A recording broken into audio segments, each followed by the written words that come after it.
Olá, amigos e irmãos, que a graça e a paz do Senhor Jesus esteja com cada um de nós. Ficamos felizes e agradecidos a Deus por uma vez mais podermos estar juntos para estudar a sua palavra. Agradecemos a todos vocês, amigos e irmãos, que nos acompanham aqui no canal Hora Tranquila, estudando a Bíblia diariamente, e também todos vocês que estudam conosco através das demais redes sociais, que recebem o compartilhamento de outros irmãos e amigos. Que Deus abençoe a todos. Nós queremos agradecer a todos que nos escrevem dizendo de onde acompanham conosco os estudos. Maria Duarte é de Luisiânia, de Uruburetama. Josicléia é de Salvador, na Bahia. Lília Catarina Andrade é de Luisiânia, em Goiás. Também Áurea Silva, de Vila Velha, Espírito Santo.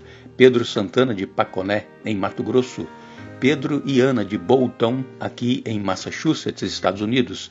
Eli e Irani, de Ipatinga, Minas Gerais. E todos os demais que estudam conosco a Bíblia, nós agradecemos e estaremos sempre mandando um alô para vocês. Iremos orar. Pai nosso que estás nos céus, obrigado por este dia que estás nos concedendo, por este momento que vamos ter agora estudando a Tua Palavra. Pedimos a unção do Teu Espírito Santo para compreendermos o que Tu tens a nos dizer. Pedimos uma bênção especial para todos os nossos irmãos e amigos, onde quer que se encontram, todos aqueles, ó Deus, que escrevem pedindo orações. Tu sabes também as necessidades de cada um, as suas lutas, os seus problemas. Dê as bênçãos à vitória conforme a Tua vontade. Pedimos, ó Deus, o perdão dos nossos pecados e que nós possamos continuar firmes, buscando a Tua Palavra, entendimento e possamos viver em nossa vida a cada dia, em nome de Jesus. Amém. Ontem nós falamos a respeito da ordem que Deus deu àqueles a quem Ele chamou para transmitir mensagens especiais, para que escrevessem essas mensagens num livro, para que as pessoas não viessem a se esquecer facilmente daquilo que Deus queria transmitir a eles. E através desta ordem de Deus, para que fossem escritas essas mensagens, nós temos hoje a palavra de Deus em nossas mãos. E como nós já dissemos na semana passada, e vamos voltar a repetir, a Bíblia ela durou cerca de 1.500 anos, 1.600 para ser escrita. Cerca de 40 autores foram usados por Deus para nos trazer a sua palavra. E hoje nós temos então a Bíblia com 66 livros, 39 no Velho Testamento, 27 no Novo Testamento. E toda a Bíblia, toda a Escritura, ela é inspirada por Deus. A Bíblia, ela não tem uma parte que ela não é inspirada, que não necessitamos cumprir, obedecer aquela parte, porque toda a Escritura ela é divinamente inspirada por Deus, nos diz a palavra de Deus em 2 Timóteo, no capítulo 3. E a palavra de Deus ela é útil para a nossa repreensão, ela é útil para a nossa correção, ela é útil para nos instruir, para nos mostrar o caminho da verdade, para nos mostrar onde é que nós estamos falhando. E, enfim, nós precisamos estudar a Bíblia. E além de estudar, colocar em prática. Porque de nada nos serve nós entendermos, compreendermos, conhecermos e não vivermos em nossa vida. Porque o próprio Senhor Jesus disse que aquele que ouve a palavra de Deus e não as pratica é semelhante ao quê?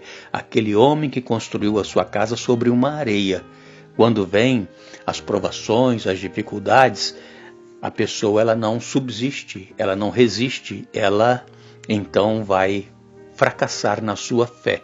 Então a fé ela tem que ser uma fé prática e não apenas teórica. E ontem então, falando sobre esta palavra de Deus escrita, queremos hoje falar um pouquinho sobre a semelhança que existe entre Cristo e a Bíblia. Poderia haver alguma semelhança? Sim, nós poderíamos comparar da seguinte forma.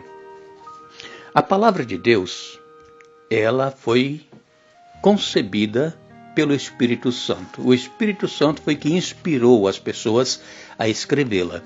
E o Senhor Jesus, ele nasceu aqui como ser humano, como todos nós nascemos, ele também foi concebido pelo Espírito Santo. Aqui existe então um paralelo, uma semelhança entre a Bíblia e Jesus. Todos os dois foram concebidos pelo Espírito Santo.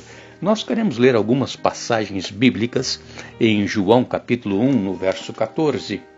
João capítulo 1, verso 14 diz assim: Assim, a palavra se tornou ser humano, carne e osso, e habitou entre nós. Ele era cheio de graça e verdade, e vimos sua glória, a glória do Filho único do Pai. Aqui, João, então, quando começou a escrever este evangelho, ele disse que, no princípio, era o Verbo estava com Deus, o Verbo era Deus. E então ele diz que o Verbo, ele já existia desde o princípio, e através dele, Deus criou todas as coisas. O Verbo é a palavra. E então, Jesus, ele se tornou ser humano e habitou entre nós, cheio de graça e de verdade. O apóstolo João ainda continua escrevendo em João capítulo 2 e no verso 22, ele diz: Depois que ele ressuscitou dos mortos, seus discípulos se lembraram do que ele tinha dito e creram nas Escrituras e em sua palavra. Então Jesus, ele deu a sua vida por nós, ele morreu, mas ao terceiro dia ele ressuscitou. E então, depois que Jesus ressuscitou, ele então pôde ser acreditado por seus próprios discípulos. Por quê? Porque os próprios discípulos não esperavam que Jesus fosse morrer da forma como morreu. Jesus sempre falou aos seus discípulos que ele havia vindo para morrer, mas eles nunca aceitaram isso em sua mente. Por quê? Porque a mente dos discípulos estava voltada somente para coisas materiais. Eles estavam esperando que Jesus fosse estabelecer um reino, e eles queriam ter um lugar nesse reino aqui na terra que Jesus iria estabelecer. Por isso que eles nunca aceitaram em sua mente que Jesus iria morrer. E então, quando Jesus ressuscitou dos mortos, os seus discípulos se lembraram do que Jesus tinha dito, e aí eles creram nas Escrituras e também nas palavras de Jesus. Então, irmãos, nós não precisamos e não devemos duvidar da palavra de Deus. O que está escrito aqui, irmãos, é para nós vivermos isso em nossa vida, e é útil para cada um de nós. Às vezes nós podemos pensar assim, que é difícil nós eliminarmos determinados hábitos, costumes em nossa vida, mas se está escrito na palavra de Deus que nós precisamos mudar a nossa vida, é porque é para o nosso bem. Mas nós lemos ainda também na palavra de Deus, aqui ainda em João capítulo 8 e no verso 31, Jesus disse aos judeus que creram nele: Vocês são verdadeiramente meus discípulos se permanecerem fiéis aos meus ensinamentos. Então aqui existe mais um paralelo, mais uma relação, mais uma semelhança entre Jesus e a sua palavra. Quando Jesus disse aqui, olha, vocês serão verdadeiramente meus discípulos se permanecerem fiéis aos meus ensinamentos. Então, irmãos, o único caminho para a salvação é Jesus. Ele é o caminho, ele é a verdade, ele é a vida. Mas nós precisamos conhecer os ensinamentos dele através da sua palavra e então colocarmos em prática esses ensinamentos. Nós seremos verdadeiros discípulos de Jesus se permanecermos fiéis aos seus ensinamentos. Então, quando nós estamos procurando fazer a vontade de Deus em nossa vida, permanecendo fiéis a Ele, nós estamos sendo verdadeiramente seus discípulos. E Jesus, ele ainda disse também, aqui em João, no capítulo 17, verso 17, santifica-os na verdade. A tua palavra é a verdade. Então, Jesus aqui estava fazendo uma oração ao Pai, a Deus, e é chamada esta oração de oração sacerdotal. Jesus, então, pede pelos seus discípulos e pede por todos aqueles que viriam a crer nele, em Jesus. E então Jesus diz: Pai, santifica-os na verdade, a tua palavra é a verdade. Então não existe sombra de dúvidas, amigos e irmãos, que a Bíblia é a palavra de Deus.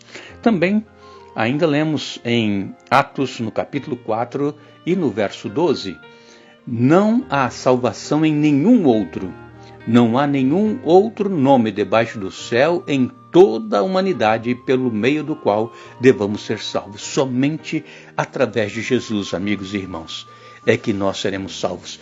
Não existe nenhum outro nome no céu, debaixo do céu, na terra, pelo qual devamos ser salvos, a não ser o nome de Jesus. Jesus, ele veio para pagar o preço do pecado por cada um de nós.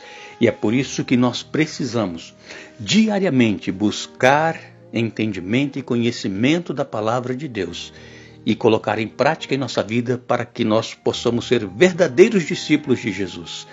Como eu disse, não adianta nada nós ouvirmos e não praticarmos, porque seremos semelhantes àquele homem que construiu sua casa sobre a areia.